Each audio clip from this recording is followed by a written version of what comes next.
Assalamualaikum warahmatullahi wabarakatuh. Perkenalkan, kami dari kelompok 3 sekarang melakukan pengambilan video latihan sepak bola di SSB Polres Sumbergedong Trenggalek untuk melengkapi tugas jurnalistik semester 6.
Assalamualaikum warahmatullahi wabarakatuh.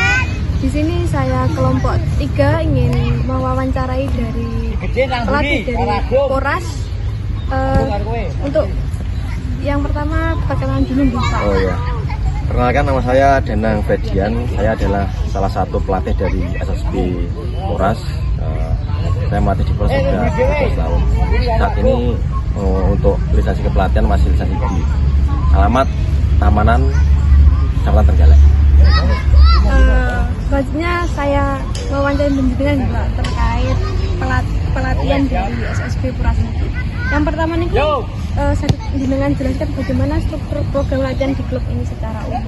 Oh ya, untuk program latihan yang jelas dari SSB Polres itu mengacu pada kurikulum yang dikeluarkan oleh PSSI Pusat, yaitu yang bernama kurikulum Valencia, yaitu filosofi sepak bola Indonesia. Untuk program latihannya di situ mencakup berbagai hal, banyak, Mbak ya. Maksudnya begini, maksudnya dalam hal ini kurikulum Valencia itu latihannya terbagi menjadi beberapa bagian, tapi kami gabung menjadi satu. Artinya jadi satu itu seperti ini: latihan teknik, latihan taktik, latihan fisik menjadi satu kesatuan. yang namanya menjadi latihan holistik seperti itu. Nah, itu ada latihan menyerang, ada latihan bertahan, sehingga anak-anak nantinya ke depan bisa paham kalau menyerang itu apa yang harus dilakukan, ketika bertahan apa yang harus dilakukan. Kurang lebih gambaran besarnya seperti itu. Masih ada banyak pertanyaan lagi Pak. Iya. Menurut dari SSB sendiri itu fokus utama dalam program latihannya bagaimana? Yang jelas kalau namanya sekolah sepak bola itu istilahnya untuk visi misinya dari SSB Poras itu tidak membentuk tim sebenarnya, tadi membentuk karakter individu pemain melalui permainan kelompok. Jadi ke depan itu SSB Poras itu harapannya akan memunculkan pemain-pemain yang bisa bermain di level nasional bahkan internasional. Jadi harapannya seperti itu. Terkait bagaimana mengukur perkembangan Pak dari hasil Oh ya, jadi kami dari pelatih itu punya standar ukuran ya, Mbak. Maksudnya begini, misalkan untuk 2 minggu ke depan itu dari pelatih mempunyai program yaitu tentang menyerang, ya, menyerangnya attacking. Mungkin dari menyerang itu yang dinilai adalah finishingnya.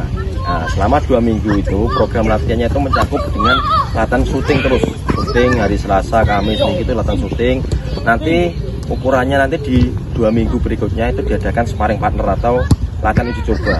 Nah, ketika latihan uji coba nanti proses latihan selama 2 minggu ke belakang itu tadi keluar enggak syutingnya itu, latihan syutingnya atau latihan finishingnya itu. Kalau keluar berarti program yang sudah direncanakan selama 2 minggu berarti berhasil. Seperti itu. Kalau untuk dari SSB Poras sendiri itu memiliki jenjang usia dalam pembinaan atau? Ya, ada beberapa jenjang usia. Yang pertama usia 10 tahun, kemudian 12 tahun, 10, 13, sampai yang paling atas itu 15 tahun. Seperti itu. Setelah usia 15 tahun, biasanya kami melepas anak-anak itu ikut klub-klub yang lebih besar. Kalau terkait pola latihannya di setiap jenjang usia itu berbeda nomor? Berbeda. Kalau pola latihannya kalau usia 10 tahun itu fasenya masih fase kegembiraan. Jadi dia latihannya harus diambil fun-nya dulu. Jadi apa namanya, usia anak 10 tahun itu lebih ke fun game-nya, sehingga nantinya anak itu lebih tertarik untuk bermain sepak bola dengan semangat. Nah, nanti ketika usia 12 tahun karena usia 12 tahun itu adalah usia emas untuk apa namanya, anak untuk menerima latihannya lebih detail. Harapannya nanti ketika sampai usia 12 tahun anak itu bisa memperoleh ilmu dari pelatih itu bisa dengan rasa gimana ya, dengan rasa antusias itu Pak, seperti itu. Untuk proses transisinya Pak, dari pemain ke jenjang berikutnya itu bagaimana? Oh, dari transisi, oke. Jadi di Poras dibagi menjadi 3 fase Pak. Tadi yang pertama fase kegembiraan, kemudian bertransisi nanti ketika udah 12 tahun ke fase pengembangan skill. Nah, pengembangan skill nanti ketika sudah masuk usia 13 sampai 15 itu baru fase pengenalan permainan. Jadi 3 fase. 3 fase. Iya, 3 fase. Kalau event atau turnamen apa diikuti? Oh ya, kalau di Poras itu yang jelas karena kami intinya adalah PSSI di sini Asprop PSSI Jawa Timur dan Asprop PSSI Jawa Timur itu sudah punya agenda rutin, agenda resmi yaitu Piala Suratin U13, Piala Suratin U15. Untuk yang di swasta itu biasanya kami ikuti turnamen-turnamen yang diselenggarakan oleh pihak swasta. Seperti saat ini Poras mengikuti turnamen yang bukan turnamen, kompetisi yang ada di Tulungagung, namanya Tulungagung Junior League. Insya Allah itu nanti anak-anak bermain selama 2 bulan. Nah, itu. Jadi kompetisi yang diikuti adalah Suratin sama kompetisi-kompetisi yang diadakan oleh swasta. Kalau dari klub sendiri apakah memiliki target khusus dalam setiap kompetisi? Untuk target kompetisi yang jelas targetnya adalah anak bermain dengan antusias, anak bermain tanpa ada rasa tekanan, ada rasa takut. Itu Mbak. Kalau masalah juara atau tidak itu bonus. Itu bonus, tidak ditekankan pada anak. Seperti itu. Akhirnya seperti itu. Untuk dari harapan klub sendiri terhadap pengembangan pemain dalam jumlah panjangnya bagaimana? Harapannya klub atau SSB Poras terhadap perkembangan anak jangka panjang yaitu yang jelas begini Pak. Kendalanya sekarang itu adalah ketika anak-anak sudah memasuki usia 15 tahun dan sudah sudah tidak masuk dalam jangkauan para kami pelatih, itu kendalanya adalah pergaulan bebas.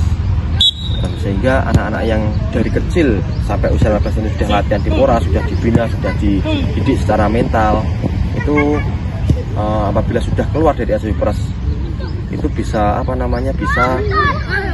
terpengaruh dengan pergaulan remaja. Itu satu. Terus yang kedua untuk harapannya sebenarnya SSB Poras itu punya target. Sebenarnya setiap anak yang berlatih di SSB Poras, satu dia harus menguasai, ketika dia sudah keluar dari SSB Poras itu dia harus sudah menguasai teknik dasar, kemudian sudah memahami konsep bermain. Itu setelah memahami teknik dasar sama konsep bermain, harapannya nanti ketika kan kami juga mempunyai jaring pelatih-pelatih yang mempunyai klub-klub di Jawa Timur. Ketika teman-teman pelatih yang kami kenal di wilayah Jawa Timur itu membutuhkan pemain, kami bisa mengirimkan pemain yang punya potensi tadi ke klub yang lebih besar. Seperti itu. Kalau melihat peran komunitas atau orang tua dalam mendukung program latihan dari pelatih sendiri bagaimana? Oh ya betul. Jadi di SSB Poras itu ada 3 piramida. Maksudnya 3 piramida itu adalah saling berhubungan, saling keterkaitan, yaitu satu pelatih, yang kedua pemain, yang ketiga adalah wali murid atau orang tua siswa. Itu harus saling saling terhubung. Apabila dalam piramida itu kok terputus, maka pembinaannya menjadi fondasinya kurang kuat.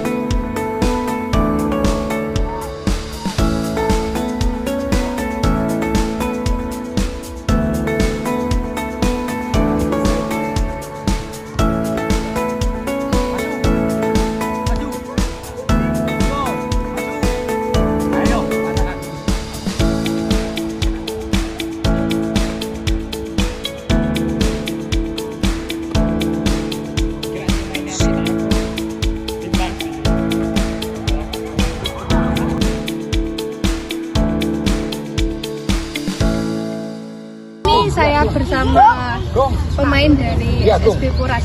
Perkenalan dulu Dek, namanya siapa? Main ambuli ya kali ini. Nama saya Bintang. Bintang. Nama panjangnya siapa? Muhammad Bintang Michelle. Umurnya? 9 tahun. Umurnya 9 tahun. Kenapa adik Bintang ini suka sama sepak bola? Sukanya kenapa? Suka aja. Suka aja. Gak ada yang lain selain suka, maksudnya suka karena pengen jadi pemain sepak bola kayak siapa? Ronaldo. Kenapa kok suka Ronaldo? 15 UCL. Oh, 15 UCL. Oke. Kenapa kok pilih di SSB? Kenapa kowe kok Bang Gamang? Dekat rumah. Mungkin itu aja yang bisa saya tanyai dari adik Bintang. Selebihnya cukup sekian. Wassalamualaikum warahmatullahi wabarakatuh.